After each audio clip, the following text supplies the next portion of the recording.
Today we're in St. Augustine, Florida.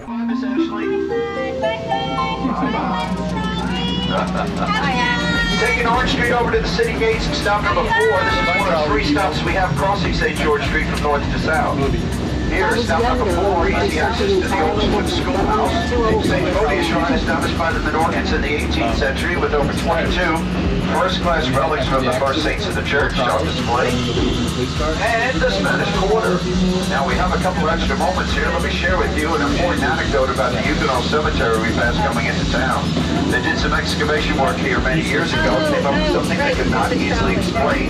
Bells. What were bells doing in a cemetery? Turns out, the bells were tied to the yellow fever epidemic I mentioned from the 1820s that placed its victims in a deep coma before they passed away. There was also an urgency to bury all the dead so the epidemic wouldn't spread. Just in case we got the diagnosis wrong on your deceased loved ones, the practice back in the day was to tie string around fingers and toes of your relatives before you lowered them into the metal resting place. The other end of the string attached to bells outside the grave sites. Now, there's 2 documented cases. I'm not allowed to make this up. You can search for it yourself at the Huguenot Cemetery on 2 occasions. Folks came out of the coma, pulled on the string, rang the bell, taken out of the ground from an early burial. And that's where you get the expression, you may have heard it used many times before, you look like a dead ringer, right? Huguenot Cemetery. Going down to St. George Street and the city gates right here, my friends. I'll pull it to stop number 4. You can get off easily, backing down by turning around and holding on to the handrails and handholds all the way down, and here comes your bell. Stop number 4, your city gates. Anyone? Have a great afternoon. Thanks for riding. Make sure you have all your personal possessions with you. And thank you for riding Old Town Trolley. This is the northern end of St. George Street. Yeah. All right, good job, everyone.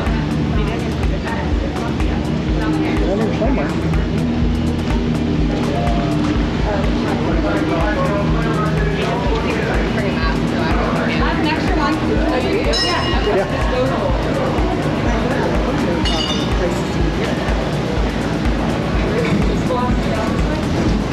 That's what he said. Huh? That's what he said. Right there. You what? I think he said when you This go. one. I can tell you, but it's a secret. Well, it's definitely not in there. There's nothing Like right in front of us. Right in front of you. You've got a big anchor. So we're gonna keep walking. No. Okay.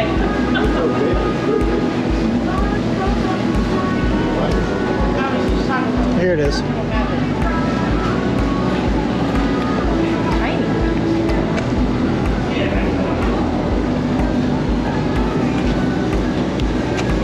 There you go. Schoolhouse entrance.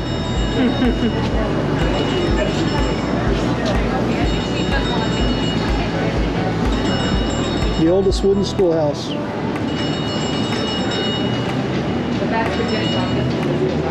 Yeah, entrance is over here.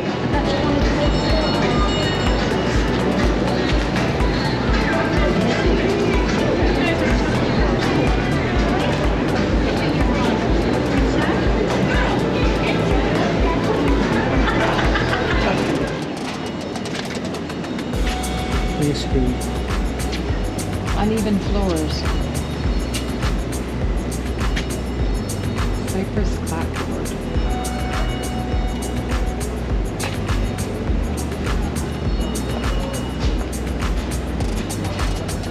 So this is the actual schoolhouse. I guess. Model and slingshot. Oh, get your hot stuff in now. It is time for school.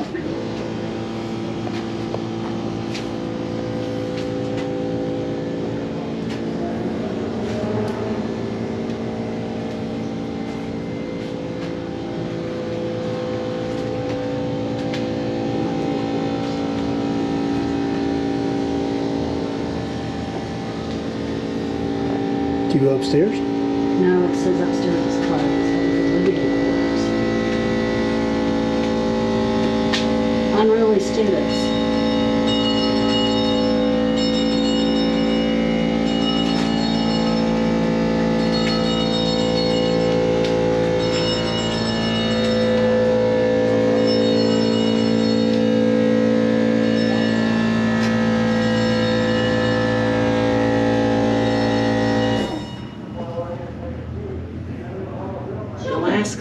attending 1864. Boys, put away your marbles and slingshot. Girl, end your hopscotch game now. Come, it is time for school. But it's hot in here. Yeah. Oh, here you go.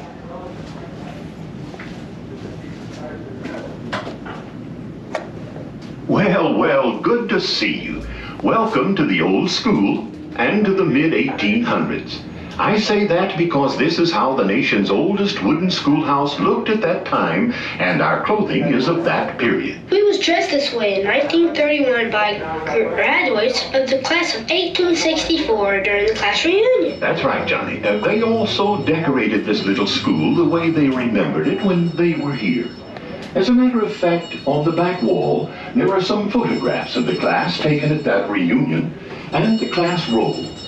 The school itself was built sometime before 1763. During the first Spanish period. Very good, Johnny. The school is built of cypress and cedar with handmade nails and wooden pegs. This is the oldest wooden structure in St. Augustine, and it has never been reconstructed.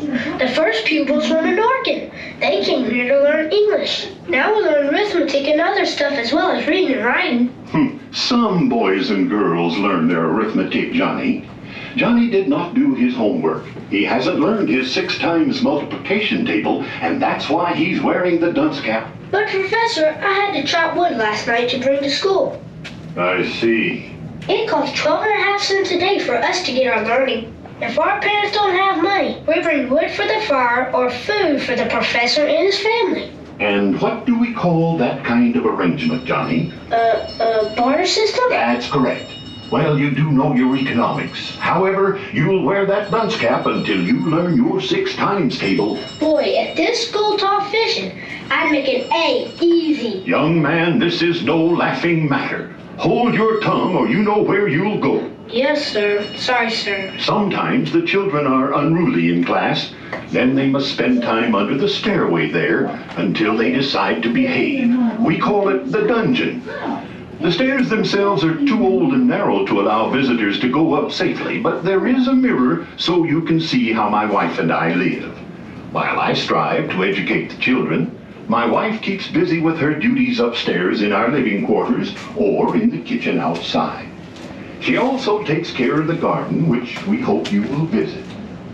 Well, you can now consider yourselves graduates of the old schoolhouse. Be sure to pick up your diploma as you leave. Can I get a diploma too, Professor? Well, I think you have a few years of school left, Johnny, but perhaps you can move up to work with the older, more advanced students soon and have your own quill pen. Wow! Thank you for coming to visit. Don't forget your diploma and enjoy your stay in the nation's oldest city. Bye. Bye.